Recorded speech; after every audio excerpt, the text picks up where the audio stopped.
You're in tune to the FuseBox Radio Broadcast. Turn the music up inside my session. These folks gotta hear my message. Bringing balanced black radio to the masses. What's up, everybody? This is DJ Fusion from the FuseBox Radio Broadcast. We got a little bit of extra bonus content for you this week. And this bonus content consists of audio from an interview folks did a month back with the fine folks of the Undaunted podcast. You can check them out in Ritual Misery Productions on their official website, ritualmisery.com. In this particular interview, folks go back and forth in terms of how they got into podcasting, the inspiration, in terms of staying in it, being creative in the mix, and all of that. And yeah, we get into a whole lot of stuff on here that's pretty interesting and what have you. So sit back, relax, listen, and enjoy. You can always check out all of the fine content of the syndicated FuseBox Radio Broadcast family at our official website, which is FuseboxRadioOnline.com. That's FuseboxRadioOnline.com. Our official blog site is BlackRadioIsBack.com. And we can go through our social media joints right quick. Facebook.com/Fusebox Radio Show, one word, is our official Facebook like page. Our Twitter page is twitter.com/Fusebox Radio. Instagram.com/Fusebox Radio, and so forth and so on. If you did what we do with each and every one of our shows, definitely please, when you have the chance, give us a 4 or 5-star rating via your favorite podcast or streaming service of choice, such as iTunes, Stitcher Radio, TuneIn Radio, Player FM, Acast, Overcast, and more. And yep, we're gonna get into this extra bonus content for y'all to check out and listen to right now. This is the FuseBox Radio Broadcast, bringing the balance back to black radio since 1998 to the masses. Shout out to all the old school and new school listeners who are checking us out right now. And let's get into this interview with the fine folks of the Undaunted Broadcast and Ritual Misery Productions and ritualmisery.com. All right, peace.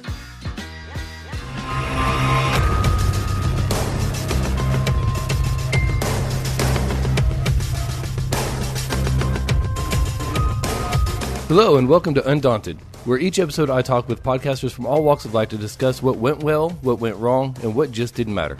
We'll share the good, the bad, the many laughs and lessons along the way. I'm Amos, and today I'm joined by Mary Nichols, aka DJ Fusion, of FuseBox Radio and BlackRadioIsBack.com, and, notably, a TEDx Orlando speaker. Mary, how are you? I'm doing good. Thanks for having me. How are you doing today? I am in such a better mood now than when I woke up, just from our brief conversation and getting things going. It's one of those things where you have like a charisma about you just through your voice that people want to listen to.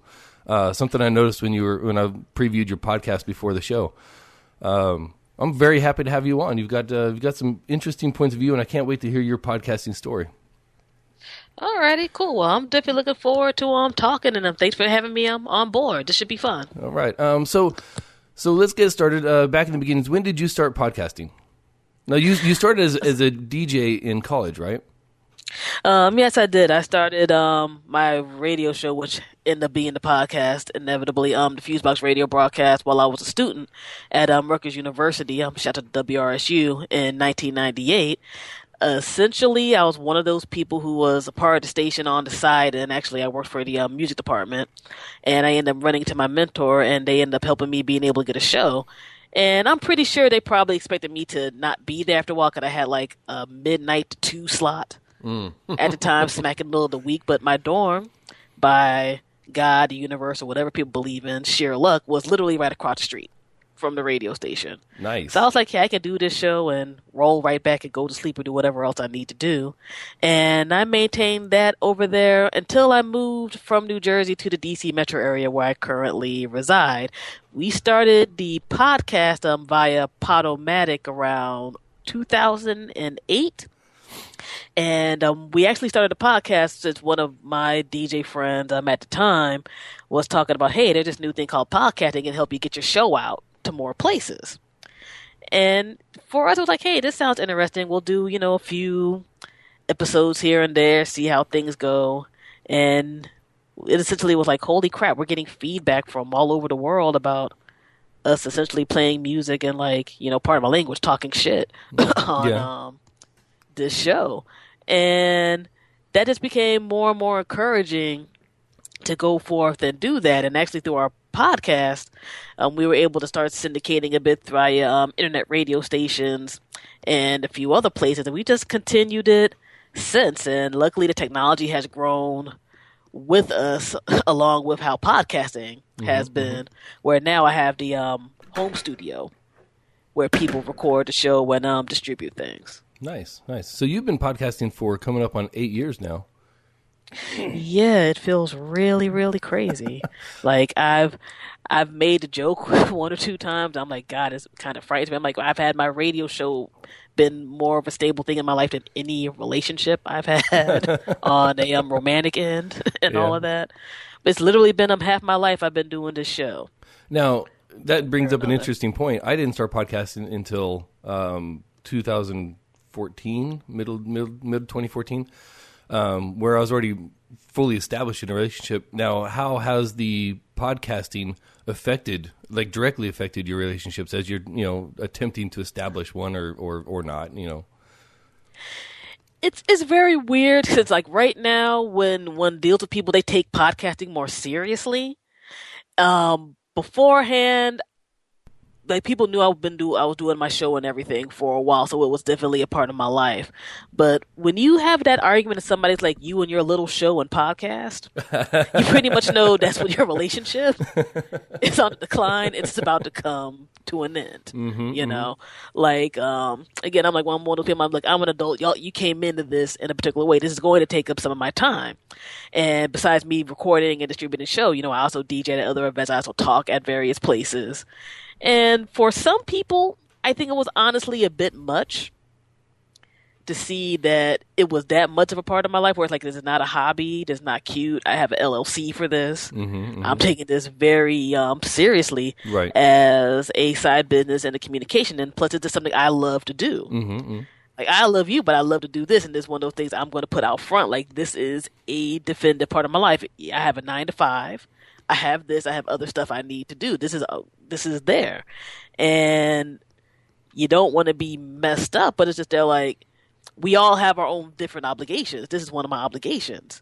Right. And when you start seeing that it's a very real obligation for some people who might already have, I guess, insecurity issues, I think it makes them more nervous, especially because you're getting attention from other places. Right. And other angles. And it's not like you're using it like, to flirt and kick it with somebody or whatever. Right. But I think that being very honest looking at certain past relationships, they didn't take it serious until they saw that other people were taking it serious, and it made them nervous. So for anybody who's getting involved in something, I guess that'll just be one of those things that people should really look out for and just be in step with. And I think because of my angle of doing things on a music industry level on top of other stuff, I think it just built up and up and up, where we're just like, you're at these events, there are a whole bunch of men. There's a whole bunch of men when I walk down the street. What does that matter? Yeah. I'm a loyalist, you know what I'm saying? The only thing that's not going to make me even ponder disloyalty is you getting on my damn nerves, and that's crazy. And by then, we can just break up because I don't like messiness. Yeah. in my life on that level. But yeah, it's one of those things now. Like when I talk and deal with people, I just think maybe because it's more in the mainstream spotlight. I think in a weird way, the serials of the world and the NPRs and other stuff made people realize it was quote unquote a thing, like a real thing. And I hate to have to say it that way, but you know how people are when it gets to that type of stuff. Well, I mean, or it's like, oh, this is an endeavor, and then you had the other side of people who might be there like, oh, I'm going to hop on this wave because you're already doing it. It's like, I'm not your step stool. Right. For a communications career. Yeah, exactly. Or music career, you know? So compared to other mediums, you know, podcasting is still in its infancy. It's only been around roughly 10 years. Radio's been around since, you know, the teens, the 19-teens. TV since, you know, the 40s or 50s.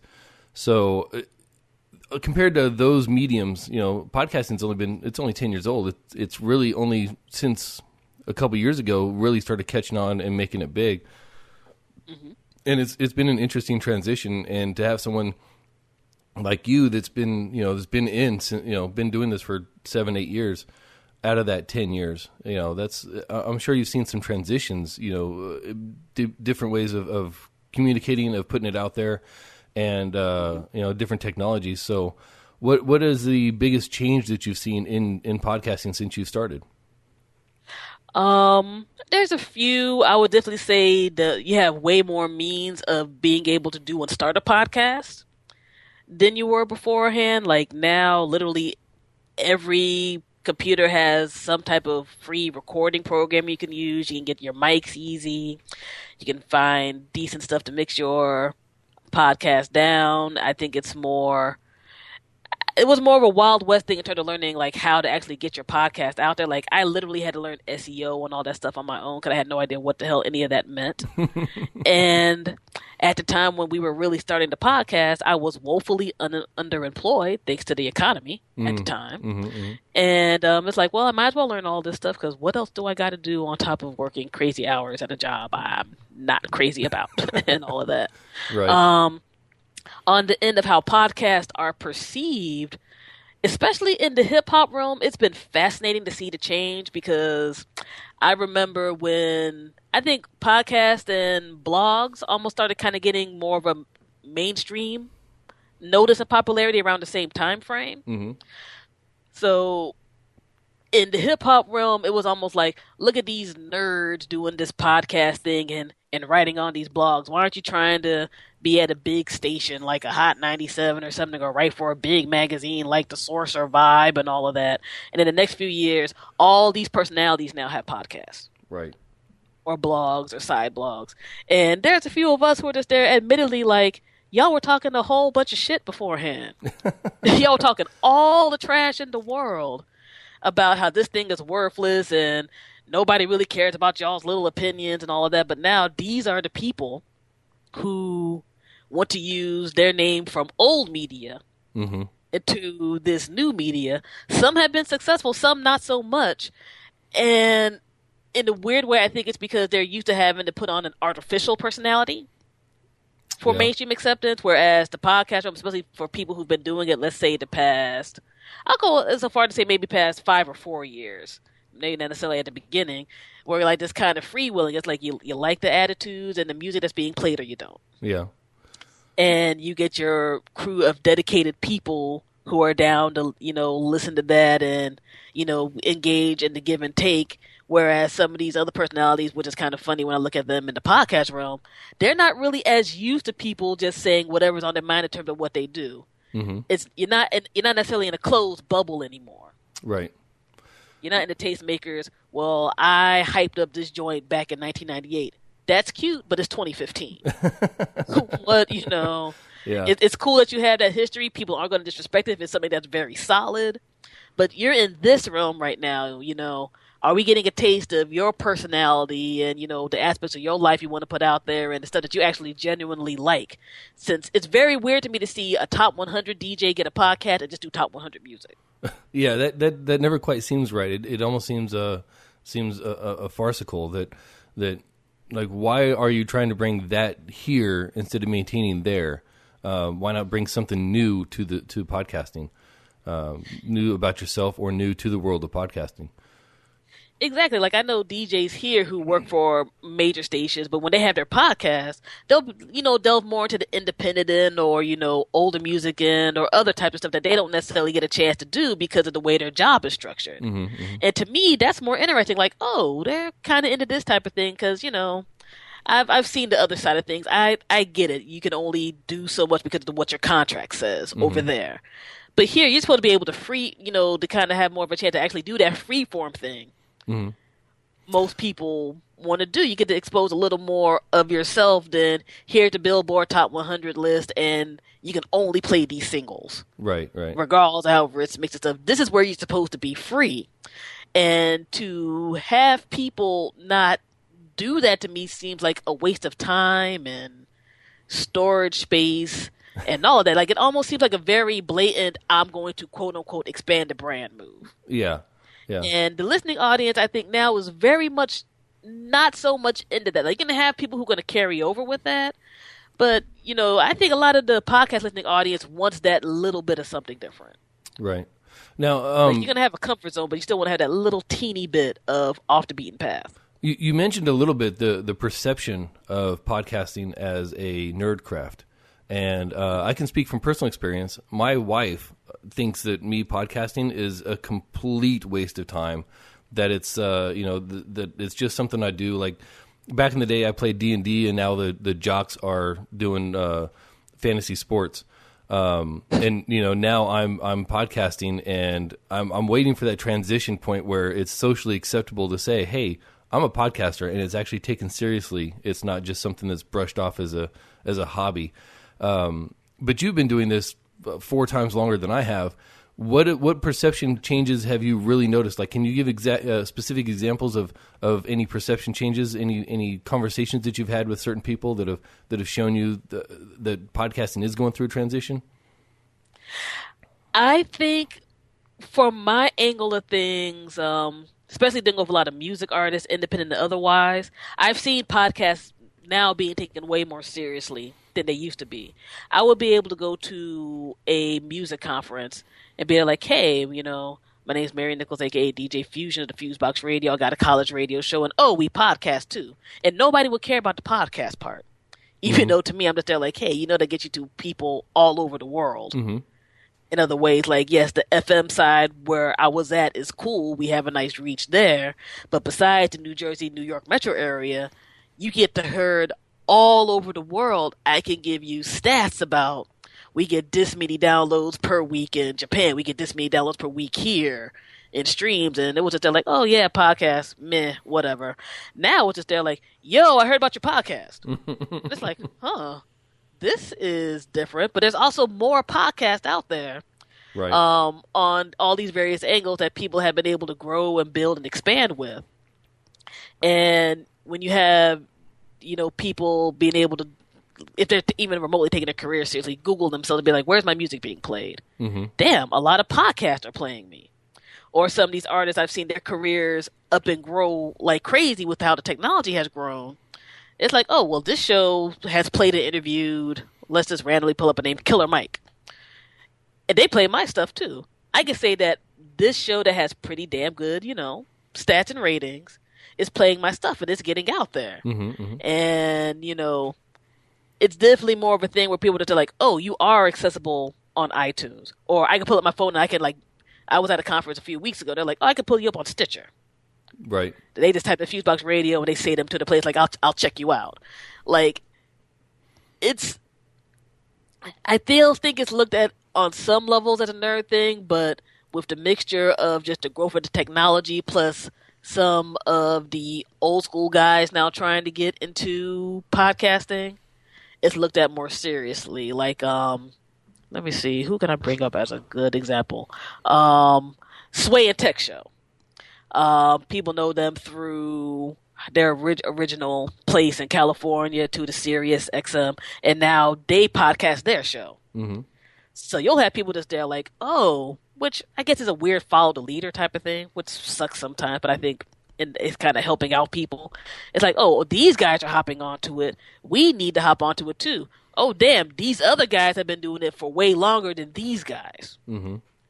So, let's see what's going on. There's more music companies that specifically cater to podcasters. Right. For music servicing where it didn't used to be that way. Like, if I only had a podcast for the past few years, they would have been like, you want promo music for your show? Why? What's a podcast? Right. Like internet radio was barely getting semi-stable and all of that. So that was just there like, oh, you got, like, I can literally go to these websites and be there like, oh, what do you do? Are you a mix show DJ? Are you a club DJ? You have a podcast? Like, it's a legitimate thing. Nice. So it's been very interesting seeing that growth explode in the past few years. Where they're like, oh, internet nerds who like hip hop, but they're not going with the flow to, damn, I'm just starting out. I need, or maybe the old school hip hop guys who aren't really getting their play on these big stations anymore for corporate reasons and more, are like, I can go to these podcasts. I can go to this net radio. I can still keep my stuff alive. I can still get my interviews on, my music played, and get hype at particular places when I'm touring. Like, it's becoming more of a part of normal life, I guess, on the communications end, and I'm hoping it continues to be that way. Cool. One thing that I see, especially from your aspect, being a music DJ, playing hip hop and things like that, and going with the podcast flow, is how your podcast is essentially like a way of syndicating a mixtape from back in the day when they just hand them out and hope they got copied and hope somebody noticed them. It's more of a better distribution method for that. So I think that's one of those things that the podcasting brings to it that no other media can really bring that, because you can't make 500 copies of it and mail it out to radio stations and just hope and pray anymore. Not at all. Nobody's going to care. Yeah. People who are into music stuff, I'll tell you right now, and I hate to say it, nobody cares about your CD, yo. Nobody cares. You're better off investing in some USB drives and having your information and music on there, because I've seen people literally throw away CDs. Yeah. I'm like, it hurts because I know how much that stuff costs, but it's like, they don't care no more. Yeah. How many people play a CD in their car now? If it's new. I'll put it this way, if it's new. I still play CDs, but my car had a CD player. Yeah. But yeah, people who don't have that no more. They're plugging in their aux cord, or they're streaming via their Bluetooth. Yep. And, like my car actually has a USB thing, where if I got a USB, I'll be able to plug it in and drive and play it. Yep. So it's that type of thing. And yeah, it's one of those ways that you could truly say that my music is getting all over the place and distributed quickly, and you can see these charts and all of this tracking that they didn't even have a few years ago. And engage in that audience as well. I don't know. I'm sure they're out there, but I don't know any podcast that takes itself seriously that doesn't have a way to engage with not only the podcasters, but the guests and things like that as well. Especially when it comes to Twitter, blogs, things like that. There's always a method of engagement. I think that's really, really important for not only podcasting, but for the podcaster and the guests to be able to have that engagement. Because I think that's something that no other media, you don't get that from TV or from radio, but you definitely get that with podcasting. I think that's very, very important. Oh, definitely. Like, there's definitely fellow podcasters I know, they'll do the live chats, and every podcaster I know has a Twitter, bare minimum. Some have Facebook groups that are insanely lively, where it's like, I need to try to work, but this conversation that's going on in this podcast group is really awesome right now. So I'm going to do this spreadsheet really quickly. I'm going to look at my phone and then go from there and all that. Not encouraging people to look on Facebook at work, but let's be honest. We know what happens. Everybody needs a break. Everybody needs a break. Everybody needs a break, and they need to relax. And honestly, with podcasting too, which is a market I don't think people think about when they're tapping into it, if you're doing your 9 to 5 and you're actually able to listen to something at your job, podcasts can save your day. Yes, especially they really, really can. Especially like, if you just put on your Stitcher or TuneIn or whatever you have downloaded on your iPod. You're just there like, yes, this podcast I like is extremely long today. This will make me right to lunch. I'll do 1 or 2 more. Then I can go home. And my personal favorite is commutes. I've got probably over 200,000 miles of driving, which I know truckers are like, yeah, whatever. But for your average civilian, 200,000 miles of driving in the last couple of years is that's a lot of driving. And shows like Buzz Out Loud, which was my first podcast that I ever listened to from CNET, and Stuff You Should Know. These long form, half hour, 45-minute, an hour long conversations about a single topic or a single set of topics. It keeps you engaged, keeps your mind going, and can really help with I find they can really help with long drives to keep me awake and thinking, as opposed to just droning on 200 miles later. My wife, on the other hand, she listens to a podcast and it's people talking, and she immediately falls asleep because she likes to hear people talking when she sleeps. So, but I think that's another. It does save me for my podcast. I do have to say, like, there's certain things I automatically stream and download, and I'll try to go on Twitter and give them props. Like, this got me through rush hour traffic in DC today. Yeah. Thank y'all for that. Now, or wow, there's 3 new ones. Thank God, I can play something. Instead of listening to like regular radio, which to me so much feels like it's the same songs, it's the same banner, especially morning radio. yeah. It's like I personally can't stand it. Yeah, So you can only like Steve Harvey or a podcast. I'm going to roll with the podcast. yeah, you can only hear the same joke or the same style of joke so many times before it gets really old. And the morning shows and the radio hosts and things like that, I feel in my experience they tend to recycle themselves through the same process every week, and it's just it gets. I'm sure there's some people out there that are like, yes, that's my thing. I like that comfort level, and I like to understand the humor as it's happening as opposed to having it brought on me. And I'm sure there's podcasts out there that are the same way, that if you listen to them long enough, they just kind of drone on with the same thing. But there's so much more variety in podcasting than any radio station I guarantee you're ever going to find. And I think that's another aspect of podcasting that I don't know if is appreciated as much as just how accessible it is versus, terrestrial radio and things like that you can get anywhere that you can carry a phone to. Oh, sure, definitely. Like doing long travels, like podcasts are awesome to me. Like I love music, but I'll get tired of music sometimes. I want to hear people talk and conversate about different types of stuff, and every place only has so many radio stations. Right. Before you get bored, or you might miss the programming that you want to hear, and they're on to, their next block of programming. And you're just there like, well, I'm screwed for a minute. But you got a podcast or two that can help you carry through for a while. Right. And you do have so much diversity in podcasting. It's one of those things to me, I'm like, if you don't have a voice for something that you're into, you're probably not looking hard enough, because I ran into some crazy podcasts. And I'm like, people talk about this.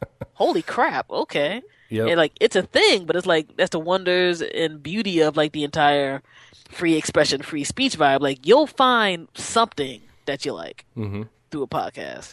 And that wonderful search button will make you stumble into a wormhole of stuff. In 8 years of podcasting, I'm sure you've had your fair share of trials and tribulations and things that, humps that you either couldn't get over or had to find a way around. What's the biggest thing that has held you back from achieving what you feel is your podcasting success? And how do you measure your success? Is it through downloads, through financial gain, or is it just through self-expression? How do you find, what rating do you give yourself as far as success, and how do you measure that? I think especially that we are literally a 2-person operation. It's myself and my partner John. Shout out to him. I think we've done quite wonderfully for it just being us and literally flying on the seat of our pants the first few years, just trying to figure out what is this besides just being happy to express ourselves and having other people be able to hear the show. I think one of the biggest things that held us back, especially at the beginning, was maybe not being as focused on what our format was going to be. Since we were literally just uploading our recorded show that we did at Rutgers Radio and just throwing it out onto the internet, into the world, we had to tighten up some of our format and our content, which was more so on the end of reducing interviews. I think sometimes music shows get too dependent on interviews instead of putting out the personalities of the people who are behind the show. And I look back at some of our older shows, I'm just like, why the hell did we interview this person? Was it a favor or something? Damn, we could have just been doing so much more. But, part of that I think was a growth process. And, in between doing the show, we moved around and, we had our own various, life tribulations people had to deal with, people passing away and stuff like that. So there were some years I think we were a little more distracted than others. That's the biggest thing. On the other hand, I feel that we're really successful, not just because of our downloads and stuff that I think are pretty good and they actually have been growing this year, which is awesome. I think it's the interaction we have with our audience. Like, there are people who will literally email us and hit us up through social media like, where's your new show? It's not here yet. I really need to have something new to listen to. And it's like, wow, somebody cares, and I'm just kind of going through my puttering around, since anybody who's into podcasting, this is not a cheap endeavor to do. Yeah. So there's times you might be there like, what the hell am I doing this for? And stuff. We've gotten various DJ gigs of all sorts through the podcast, which is cool because I get to say, listen to our podcast. You can see some of the stuff that we play. And if you want to top 100 stuff and everything, that's cool. We can do that. But here's a bit more of the vibe we're on. You have people like, oh, that's cool. We'll have people who, whether they agree with what we say or not during the commentary, which we can get some very interesting feedback sometimes with what we do. You'll have people that they're like, I agree with that or I don't agree and here's why. But it'll be mostly civil feedback from people. And like folks who just, they're like, I've never heard this particular viewpoint. I appreciate that. That's different. That had me more engaged on top of the music aspect of stuff. And with the music, we've had a ton of people who've been very appreciative just being able to hear something different because of the corporatization of radio here in the States. Where it's like, Drake's cool, but I don't need to hear Drake every damn 30 minutes. Right. I don't need to hear Nicki Minaj every 30 minutes and Sam Smith and all these other random people. Where it's like, you can hear some of those folks there if we feel the music is cool, but you can also hear all other types of people from different areas of the world where they might be big in their area of the world, but they might not be big here, or people who are just on the come up who are just like, hey, your tune's cool. We'll give it a try and we'll get lots of feedback and questions asked about the music that we play. So things like that have been very encouraging with doing the podcast. And actually, one of the bigger, more measurable things about doing the podcast is that's actually how I got my TEDx Orlando presentation. A chance to do that. Which was very interesting, by the way, and I will be reviewing that on next week's Ritual Misery podcast, just to throw that out there. Oh. Cool, hooray. I hope it's a good review. And we've had this nice lady on the show, and her presentation sucks, so I hope it's not that way. Kent and I actually try to, this is a little bit of our story. We both love TED Talks, and it's one of those things where there have been a few episodes where we've had to say, yeah, I don't recommend watching this TED Talk. Typically, when we come across those, though, we will watch another one and try to find one that is actually worth talking about and that we can recommend. We don't like to put out there how, some TED Talks, I mean, every group of media that you find, whether it's a song list or a certain artist or whatever else, you're going to find stuff that's just like, that's not adding value to the overall whole. However, we try not to focus on that. We try to share the positive reviews and the things that we can actually learn from. So it's very uncommon for a non-recommendation for people to go watch a TED Talk that we review on the site. So, oh yay, that's relaxing. Okay. Essentially, I had actually reached out to TEDx Orlando to see if they wanted to have somebody do some of their music portion of their programming that year, and the wonderful folks over there reached back out to me like, well, we're not necessarily looking for that, but we've listened to some of your show. And I'm like, oh God, because people sometimes take it in certain ways. Right. And they're like, I really like, some of the stuff that y'all were talking about in the viewpoints and things, even some of the things I didn't necessarily agree with. And you seem like you can speak, pretty well in this particular format. Would you like to do a TED Talk? I'm like, holy crap. I did not see that coming, but yeah, I'll do one. How fast can you hit that yes button? Yeah, that was pretty much it. Like, I just come back in late during the evening one day and I see this email. I'm like, yeah, it might be a yeah, no, whatever. But it was like one of those, yeah, we're, looking for speakers and, I've listened to you talk about some subjects and you seem to be very into things and passionate and can we do this? So it was like, yeah, that's how that situation came about. So that's definitely a definitive, here's how my podcast helped me out type of situation that I didn't even anticipate getting into. So that was cool. Very cool. Very cool. So let's mention you've mentioned how you've had success in going from radio, from college radio into actual like no shit radio. I say that, but we all know college radio can be no shit radio as well. Oh yeah, none beyond shadow of a doubt. I will not say that there haven't been stations I've been like, oh, okay then, Yeah. How has your fan interaction or your I don't even want to say fan, I want to say listener. How has your listenership changed, and how has that interaction changed and molded the show that you currently put out there, as opposed to if you didn't have that, How, where do you think you would have gone if you didn't have that interaction with the listeners?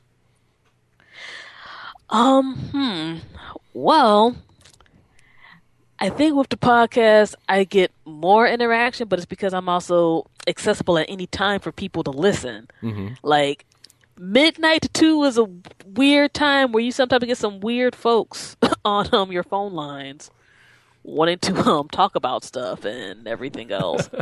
But we actually had a pretty interactive audience for, I guess, that time frame back in the day, with the limited resources we had to communicate, especially when I first started, because it was all just going to be when people called in when you were on live. Sometimes people would leave voicemails, sometimes they wouldn't via the station. Now, you can listen at any time, and in a way you can communicate at any time. Like, I'm pretty active on social media. I've reduced my Twitter interactions more just due to, like, time constraints. But through the Twitter, Facebook especially, email and all that, you'll get a response back from me pretty quickly. And sometimes or email. It's pretty cool to, like, wake up and, like, just see people ask about different stuff and want to check things out, or, just give more credits on that end. I think it's helped out more in terms of how we structured the show to a degree, because now we do our show kind of in thirds, because we have a long form 3-hour show. Mm-hmm. And there were times where I think it was, like, a little wonky, where it's like, damn, they're talking all day, and here's only a little bit of music, or here's a whole bunch of music, but this news item came up. Why didn't y'all talk about this news item? And sometimes it's like, hey, we're still two people who actually try to pretend to have lives. So we got, other stuff to do besides check things out. But it's a cool thing because people are that interactive. Like, there's times I'll, like, come home and take a nap, and I'll wake up and my email box is flooded with a whole bunch of stories. And some, because even as much as I myself am a very voracious reader, I'll try to check out as much stuff as I can to talk about each week on the show. Mm-hmm. On top of my partner, there's some stuff that you're always going to miss because you're not up 24 hours a day. Mm-hmm. Or or you don't live in a certain place. We had a story where people were telling us about the crazy history of excuse me, Irish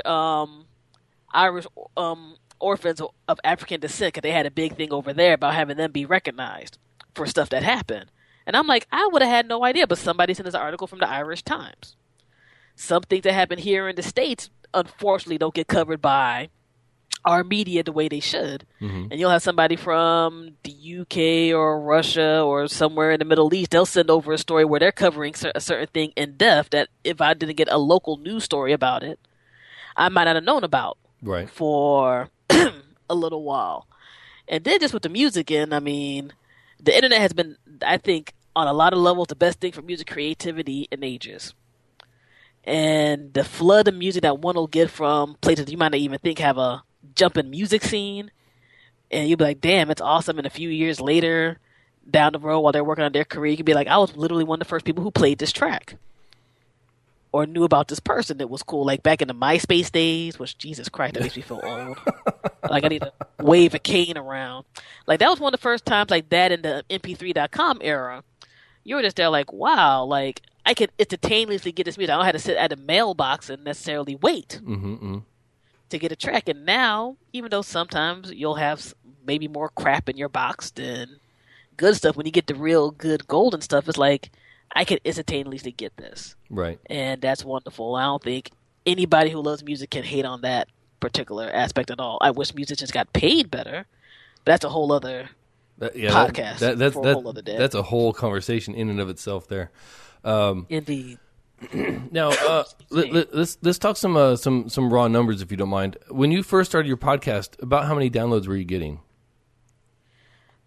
Man, I honestly can't even remember. It was probably maybe like a few hundred or so per week when we first started. But I was also like, it wasn't necessarily a big thing. I was just more like, somebody else listens and cares. Yeah. That makes it awesome.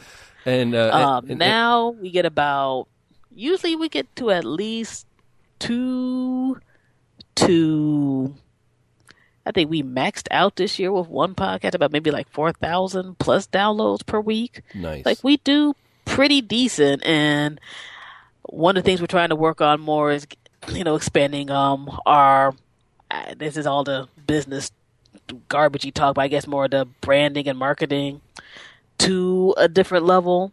Mm-hmm. But we have really nice steady numbers and all of that, and honestly, on that level, I can't complain. Plus, there's way more people who are podcasting now than beforehand, and one had to look at stuff in that regard. There's way more healthy and unhealthy competition that's out here. And I'm definitely curious to see how things go as the future comes along, especially now that we're seeing this rise of the podcast network. Right. Now, and stuff. And I'm hoping it doesn't become like a big thing, like how all these other forms of mass media get co-opted. Right. In terms of the big guys and the little guys. Now that is something my Ritual Misery podcast co-host and I, Kent, we've actually talked about. What if a network wants to pick up the show and how would we approach that? And I think we're currently loosely associated with Diamond Club TV, with the Diamond Club, with the chat room and everything else, and it's basically a group of shared fan base. It's not necessarily a network in and of itself. And I think that's exactly where we want to stay. I think we really like the loose association aspect of it. Have you, as far as networks go and associations go, what kind of experiences have you had with that, and where have you taken that? We've talked about and looked at the network thing right now, and if it's of like-minded people in listenership, I don't necessarily think it will be a bad thing per se. We have a lot of, I guess, loose incorporations we have with certain other podcasts that we've gotten cool with. And, we'll hype each other up and all that type of stuff. It's not a formal type of scenario. Mm-hmm. In a weird way, the network thing, I think is still in itself flying off the seat of its pants. Mm-hmm. That's a whole new aspect to the podcast situation that hasn't happened before. You see, BuzzFeed has theirs. Well, NPR has always been under their own umbrella anyway. I think there's the Panoply Network and all these other folks. Right. If we're able to keep our freedom to do what we do, and every once in a while you just got to hype up another show or whatever and all of that, and everybody gets, mutual push and rise up, I don't necessarily see that being a bad thing. I would just have more of a concern of the networks that try to shit on other networks and independent people they feel might be a threat to them. Right. And I unfortunately feel that that's going to probably be inevitable. I'm hoping it doesn't get as cutthroat as other things are with these other forms of media. But I don't necessarily see networking being bad. I like seeing how some of these smaller networks are doing stuff. Right. In DC, I think the Goat Radio Network is doing stuff that's more DC-based podcasting. That's in terms of more talk type of radio. Mm-hmm. And they got their little collective, but they're like, hey, you got your freedom, you do you. We just have our basic thing to hype us up every once in a while. We'll do our big push for y'all. I like that format. And shared revenue, shared fanship, things like that. Yeah. Yeah, that to me is a good build. And that still can keep you on a decent sized indie media basis of stuff. If NBC was we're doing the NBC network, I'd get nervous because I'm something funny style is going to happen. I'm still leery about how iHeartRadio is, quite frankly. Yeah. With podcasting, since I'm you can only go through, I think, Spreaker right now with them. And then they're some shows I've heard from people who mess with them can't get approved. Some shows can't get approved. And then I saw a whole big thing of legalese, and I'm I don't know how I feel about that. Yeah, some things get flipped with your RSS feed, and I get real nervous. Makes me scared. I get real nervous anytime there's legalese and podcasting in the same sentence. That I don't know. I like my independence. I like being able to come on here and say whatever I want to say, however I want to say it. And the consequence of that is my viewership, or my listenership.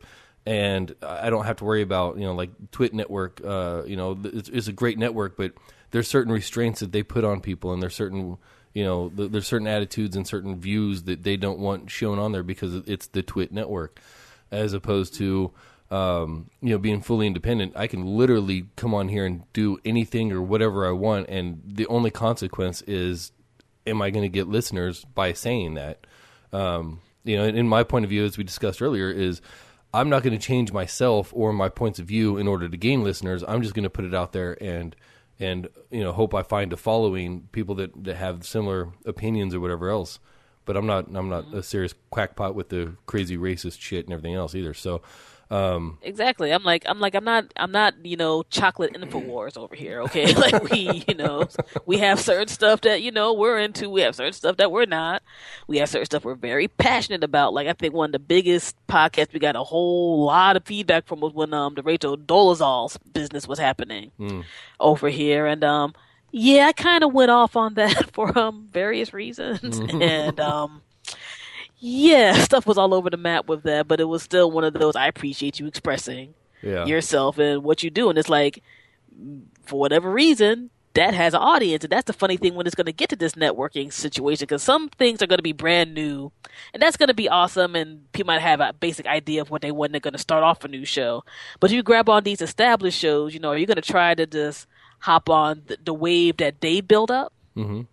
And then you're going to try to compress them into a box that might not be comfortable for them, which ultimately is going to affect the show and your network. Mm-hmm. That gets back to that natural speak. It gets very weird on that level. Yeah, that gets back to that natural speak we talked about earlier, the natural personality, and how if you put off something other than what you actually are, it's going to affect things, and people are going to be able to notice, and that's going to have an effect one way or the other.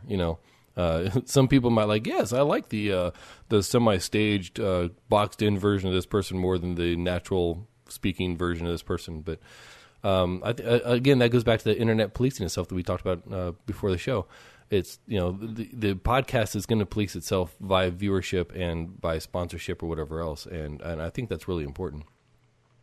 Oh, definitely, and I think ultimately the thing with podcasting is people want to hear an authentic voice. You can hear inauthentic voices through any kind of mainstream media outlet everywhere. Right now. Yeah, exactly. Like it's like that is not the hard thing to find. To find somebody who just they're like, hey, here's me, or here's just faster than me. I'm not able to put out there, and this is just off the cuff, and this is how I do, and this is stuff I like, and this is stuff I don't like, and you can be there like, hey, I'm actually dealing with.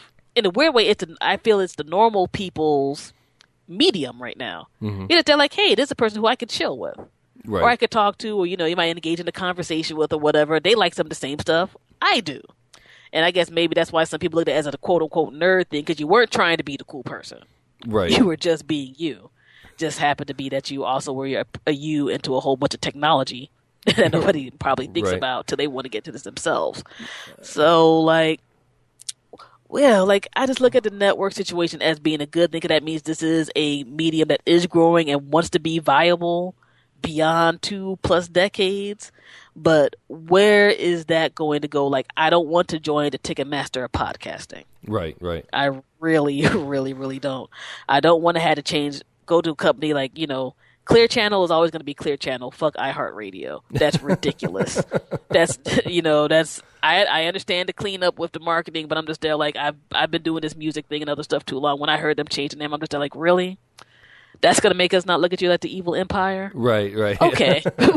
Whatever. I don't want this wonderful medium to become that, because even if you look at podcasting and just in terms of when people talk about certain topics, with the past year or two around here in the States, a lot of fellow podcasters I listen to and or know when some of these racial situations were going down. This was a place where you were able to kind of talk about stuff freely, or straight up freely, whatever side of the box that you were on. Mm-hmm. And maybe, first hit the ground running in terms of talking about certain things that were happening, instead of maybe 2 or 3 days later, literally with some shows, they're like, oh, now NBC News is talking about it. Mm-hmm. Oh, now CNN's talking about it. This has been known, but that was because maybe the second you see something via an email or a Twitter feed or it's a message or whatever, and you have an interest in checking it out, you can put something out there, right, and research it and talk about things. You don't really have that even in the 24-hour news cycle that we have here right now in the entire world, happening in a way that it is happening via podcasting. Everything isn't going to be a Fox News. Everything isn't going to be an MSNBC. You got lots of in between, and maybe even stuff on the fringes of the other places which you can find via podcast. Hopefully, you're listening to a relatively smart podcast. I think along those lines, know. it's going to be very interesting if the transition is made, because news is now watching Twitter, and they're monitoring Twitter and catching on to things that they wouldn't normally see because it's trending on Twitter. It's going to be interesting to see if the same thing happens with podcasts, like they start listening to podcasts and monitoring podcasts to see what people are actually talking about, so it shapes their broadcast shows and becomes a feeder for CNN and MSNBC. I think that's going to be an interesting transition if it happens, and I could see it happening. But either way, I think that might actually add some validation to it. The same way that the news organizations following Twitter sort of added some validation to Twitter and some value to it. So. Sure. I mean, I can see them easily being like how they did the reporter on the street thing, grabbing up stuff from podcasts that, well, the ones that would allow them to, I'm sure will be a whole other thing. I'm pretty sure we're going to run into. Yeah, they're already freebooting. Or people grabbing on these personalities. They're already freebooting YouTube. I can't wait until they start freebooting podcasts. It's going to be an interesting aspect of things. That's going to be a very fascinating period of people's lives, I'm sure. Now, but yeah, I definitely see it happening. I mean, even these outlets we're talking about right now, they have their own podcast, even if it's just like a mini version of what they do live on TV, and they'll like kick that out there. Like I know Rachel Maddow has hers. Yeah, Bill Maher actually Fox News has theirs and all that. Bill Maher puts his HBO show out, I think a week later in podcast form. And that to me is much more digestible. First of all, I don't have a HBO subscription because Game of Thrones isn't on right now, and two, it's something I can listen to as I want to on my phone, not something that I have to digest in a certain manner. And I think that's one of those aspects of podcasting. That's that transition we were talking about, how going from you recorded your radio show and just put that out there to where now your podcast is its own entity.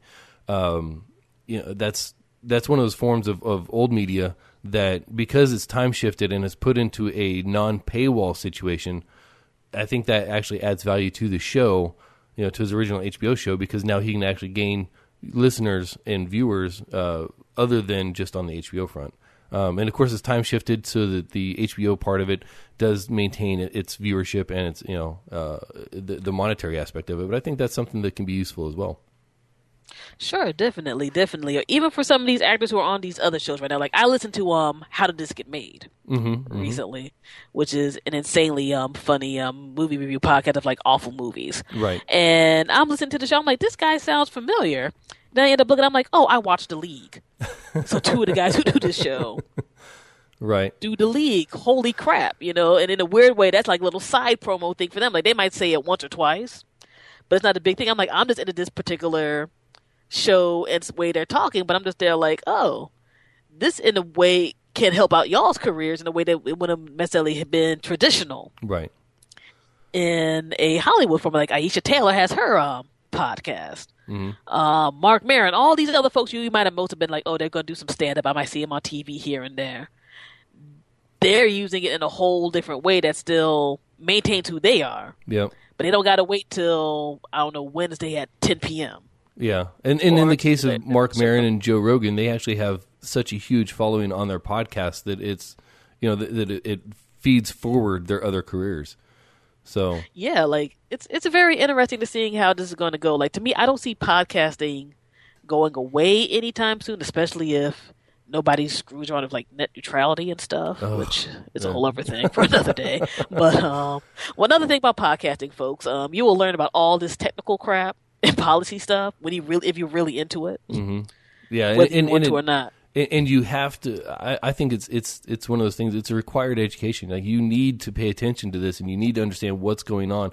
Not necessarily so you can talk, intelligibly to it, but because you need to know what's going on, what's going to affect the podcasting world, and how it's going to affect the podcasting world. And there's a lot of podcasts out there that will discuss things like that. I know the Daily Tech News Show is huge on internet neutrality and trying to explain it down, dumb it down to levels that I understand.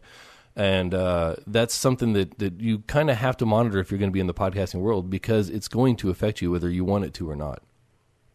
Oh, definitely. Like things like that, and net radio. It's like you better pay attention to how they're taking care of royalties, and how you can distribute your stuff, and quite frankly, how the internet's going to work. Period. Which was the entire thing with net neutrality, because we were screaming about it for a minute, and then I forget what happened all of a sudden, and then all of a sudden it became a thing. Well, but it was just there. Like, I'm glad it became a thing, but it's like one of the first places we were us talking about it, and then other people talking about it, from the tech shows and political shows to just regular people. Just they're like, hey, you want to be able to access our damn show and the way you're doing it? Yeah. Pay attention to this net neutrality thing, and here's places that break it down really easy, like Free Press and all them other people. So you can be like, okay, I have my geeky side, but I don't like reading policy papers all day. So how about you go here and check this out and see how it's going to affect your entertainment, if nothing else. Now, I think that's helped out a lot with how it hasn't been screwed with too much as of yet. One more, one final thing that I want to cover with you before I let you go. We talked about finances and how expensive podcasting can be, and how much you can put into it. In my experience in podcasting, like the Ritual Misery podcast, this podcast, the other ones that I've done or attempted to do, I use a free hosting service. I maintain a website that we pay. We host on GoDaddy, and I think the first year was like $12, and every year after that's going to be like $30, something like that. We keep our costs very, very low, but it's a lot of work trying to get it out there and trying to make sure that it's all up to date and everything else. But how do you maintain? How do you maintain the cost benefit ratio as far as hosting and web presence and things like that? How does that affect you and your podcast, and what lessons have you learned on that? Basically, my being a tech nerd and a sound nerd has helped out a lot in terms of you don't got to buy the fanciest stuff to do a podcast, but you still want to have something that's decent. You're going to still want to have a computer that has a good amount of memory and good processor and all of that. You're going to at least want mid-range headphones and like a mid-range mic. If you have more than one person, some kind of decent mixer and all of that. Right. And then a lot of things I think just come down to research. If you got to use Audacity, use Audacity. There's Reaper, which is you can have that on free trial forever, but even once you are comfortable with it, you can only pay like $60, I think, for like a lifetime of updates, and that's a digital audio workstation DAW program that's really, really good. I think GarageBand comes with every Apple for the rich people who can buy Apple computers. And hosting, I would just say research all the hosting. Like, there's so many more people than when I first started to do stuff with, where you can get the free to pretty cheap plan in terms of not just your storage space, but your bandwidth, which is going to be affected by how many people download and stream your show and all of that good stuff. Like, it's not the least expensive thing, but, it's not cheap. Like, you don't want to get, like, the bootleg mic from a Giant or Safeway or something and be like, I'm a podcast. All I got to do is talk. You're going to want it to sound good. Like, nobody wants to listen to something that sounds crappy. That's going to take up a bit of time and a little more money. And if you want to hear a poor example of podcasts, just go out there and search for, just find a random word or a random topic or whatever else and listen to the top three. And I can almost guarantee one of those top three search results that you find is going to have atrocious sound. And by atrocious, I mean it's a phone conversation. Like, it sounds like somebody's talking through into a cell phone that's being transferred over to a wireless phone, mic to speaker, and then being I don't know, shuffled through the trash bin and then brought into the microphone. There are plenty of examples of atrocious sound out there, and if you are any sort of an audiophile in any way, shape, or form, it is the most distracting thing, and it will kill your listener experience. And that is a very, very true thing with that. And, you're going to pay some money, but again, you don't got to get the like $1,000 mic and the 64 channel mixer and all that. Even if you want to have a USB mic, put a little bit of money into it. Do some research, maybe even ask other podcasters, what do you use? How do you get stuff there? Like, one company I'll recommend off the top of my head is Monoprice. monoprice.com. Like, for a lot of their sound stuff, it's pretty damn good, especially if you're doing like some beginning to mid-range type of stuff. And you need to get, your extra cables and cords and all of that on top of maybe like a condenser mic or a USB mic or something like that. Like, get stuff like that. We are in the world of Google now, where you can probably stumble onto immediately podcast. It's going to be like how to podcast. And you'll probably get some pretty good advice there. But, you're going to pay money because this type of stuff costs money. Unless you happen to literally own all this type of thing already, which if you do, congratulations. And if your podcast actually gets a little further off the ground, you're going to probably end up paying more just for your hosting and all that, and or marketing your show. If you want to take it to the next level, whether it's flyers and, maybe trying to do events and work with other people on events and all other types of stuff. Like, I would say that maybe you don't got to get like the most top tier podcast hosting at the very beginning. You don't got to get like whatever plus that costs like $75 to $100 a month. But if you're going to get more popular, which if you're putting out a quality project, it's going to inevitably happen, you're going to have to start putting money to the side. And with that type of situation, you may want to try to find other ways besides y'all coming out of your pocket, which is going to be how it happens first and foremost. Ways that you can try to maintain it. Like, we've been pretty blessed and had a decent amount of people who will just literally drop stuff in our PayPal. We don't want to sound like we're begging for money with what we do. But there's times it's like, oh, yeah, this covered the month. Hooray! I can go out and eat something nice this week or take my mom out or something like that. Right. But, yeah, things like you can never get into the side PayPal donations, or I know Patreon. A lot of people I know are using that right now, including this podcast and stuff, which I'm looking into very, very heavily because I like their format, and maybe merchandising, other stuff like that. Like, there's going to be ways to get all of that together, but yeah, podcasting. If you want to take it seriously, or even try to do it remotely seriously, get something decent. I mean, basic studio monitor, headphones to mix down your show, decent program, decent computer, decent mic, and you can always build up, but don't start crappy and you're gonna have like an awesome show that's gonna get 1 million downloads in the course of the year, because you're gonna ultimately screw yourself.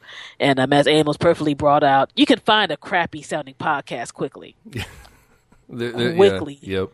And if you like listening to anything over like 5 minutes, you're going to tell this sounds compressed and horrible, and like they're like talking down a hallway with like something scratchy in the back. You don't want to be that guy. Yeah. Weird Al was lucky when his first single hit and he had recorded it in a bathroom. That kind of stuff doesn't happen on a regular basis. So now on this show, I know Ritual Misery. Kent and I both use Blue Yetis. We both bought them on sale, $100. So that was our initial investment. I bought a mixer that I actually don't even use anymore because I found free software that does all the necessary mixing for what our show does. Of course, we record remotely, so that I think actually makes it a little less complex because you don't have to isolate microphones and things like that in the same location. And other than the Blue Yetis and the mixer. Maybe one or two software things that probably cost $20 each. I know, like Audacity's free. We actually use an older version of an older gifted version of Audition is what we use to actually mix and record and produce. And it still works just fine. Like we everything that we're doing on this show is essentially low cost. We have free hosting. Like I said, our webpage costs us out of pocket, but that's covered up by some of the Amazon affiliation that we have. And we're not making money in the podcast, and that's not our goal. Our goal is to have fun and put something out that the people want to listen to and have interaction with. I'm sure if we had a business mind about us, we would do more and put more money into it and try to expect more of a return. But if you're just wanting to get out there and experience podcasting and share your point of view and have viewership, it doesn't take a whole lot of money. It takes an initial investment and some concern and some give a shit.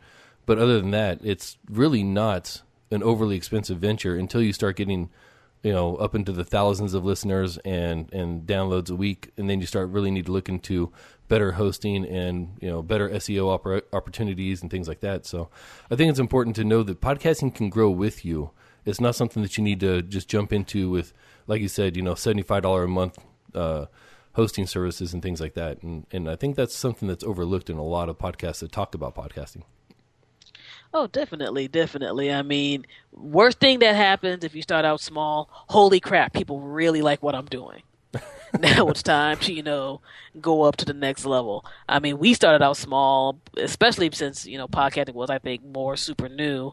It was like, if people like it, they do. If they don't, they don't. And then there was one day it's like, damn, we got to pay how much to maintain this right now? Not horrible, but okay. But it's like we actually got people who care. Mm-hmm. Like, it's one of those weird backward signs that people care, which is like, I'm going to spend more money, but damn it, they care, Mm-hmm. Yeah. So and if they care let's enough, get that out there. And it's not even necessarily a business thing for us. Like, it's helped out on our business and the various music stuff that we do, and that's been awesome. But it's literally it's almost like that weekly time. Like, if you're having a crappy week sometimes, it's like, I can get up in here and we can just vent and let it out and bug out and be silly and play some music. And usually, at least for that 3 hours or so, we feel better for the day. Mm-hmm. It's backward self-therapy sometimes, I think, for people who I know who have done podcasts for a while, where even if I've gotten on one show not too long ago and we were just being extremely silly. It was like, this has been a horrible week with the news in this country, but it was nice just to be silly as hell for 3 hours and just talk about something else. All right. And be amongst like minds and all that. So podcasting, semi-free therapy. Semi-free. Preferably low-cost therapy. Or I'm about to say cheaper therapy, I should say. It certainly won't cost you hundreds of dollars an hour. Well, it shouldn't be anyway. If it is, you're probably doing something wrong. If it is, you have the wrong host. All right. Mary, how can people reach out and find out more about you and listen to you and find what you're doing and what you're involved in? Well, folk can definitely check me out and my partner out via the show that we do with the FuseBox Radio Broadcast at FuseBoxRadioOnline.com, FuseBoxRadioOnline.com. On Twitter, you can reach me at FuseBox Radio. On Facebook, our Facebook like page is Facebook.com/FuseBox Radio Show, one word. I don't mind people trying to join my personal page, which is Facebook.com/FuseBox Radio, but if you're stupid, I am one of those people where my social media is a benevolent dictatorship at best. If you act crazy, I'll kick you off. I have no problem with that. And just search for FuseBox Radio Broadcast via your favorite podcast streaming or download service. I think we're on the majority of them right now, one way or the other. And on the FuseBox Radio page, we have our RSS feed, so if they don't happen to have us automatically pop up with our awesome logo, you can put that in there and go on ahead and grab us. And of course, iTunes, Stitcher, TuneIn, Audio Search, all them other people we're on. And hopefully you get a chance to listen to us after you listen to Ritual Misery and Undaunted and all these other wonderful folks. And you like us, give us a rating. We really appreciate all of that type of stuff, or hit us up via email or whatever other means. And thank you for having me on again. This has been fun. Yeah, I think real quick, the iTunes rating, people I think underestimate that. Listeners underestimate just how much that actually means and how that can help you get viewers by putting your podcast up there on top of the iTunes list and things like that. So definitely go out there and rate FuseBox Radio, rate this show as well, if you would be so kind. You can find me on Twitter at Ethan Kane. If you need to know the story about that, just listen to the Ritual Misery podcast. You can follow the show at Undaunted Cast on Twitter. Ritualmisery.com/support is the way that you can find all the different ways that you can support this venture and the Ritual Misery podcast itself. Thank you to Kevin MacLeod for allowing us to use your music, Incomptech.com, if you'd like to get your own royalty-free music. For me, for Mary, and for all the aspiring and veteran podcasters out there, thank you for joining us on this journey.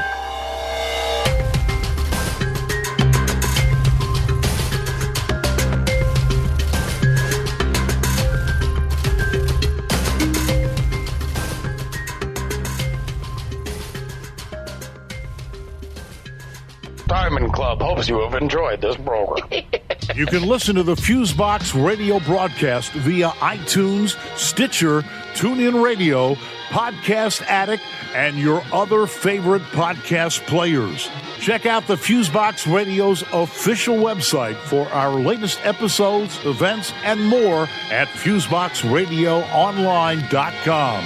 You can also visit us on Facebook at Facebook.com/FuseBox Radio Show, Twitter at Twitter.com/FuseBox Radio, and Instagram at Instagram.com/FuseBox Radio.